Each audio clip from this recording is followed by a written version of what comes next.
তীব্র তুষারপাত ও বরফ ঝড়ের কারণে ইউরোপ জুড়ে ভ্রমণে ব্যাপক বিপর্যয় সৃষ্টি হয়েছে। আবহাওয়াজনিত দুর্ঘটনায় এখন পর্যন্ত অন্তত 6 জনের মৃত্যুর খবর পাওয়া গেছে।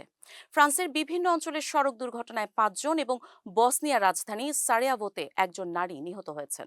বিবিসির প্রতিবেদনে বলা হয়, ফ্রান্সের দক্ষিণ পশ্চিমাঞ্চলীয় ল্যান্ডেজ এলাকায় বরফের কারণে দুটি পৃথক দুর্ঘটনায় 3 জনের মৃত্যু হয়েছে। এছাড়া প্যারিস অঞ্চলে আরও দুটো সড়ক দুর্ঘটনায় 2 জন নিহত হন।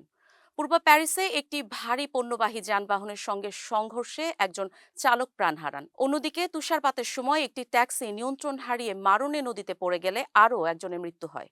বলকানো অঞ্চলেও পরিস্থিতি ভয়াবহ। বসনিয়ার রাজধানী সারায়েভোতে ভারী ভেজা তুষারে ভেঙে পড়া একটি গাছের নিচে চাপা পড়ে এক নারীর মৃত্যু হয়েছে।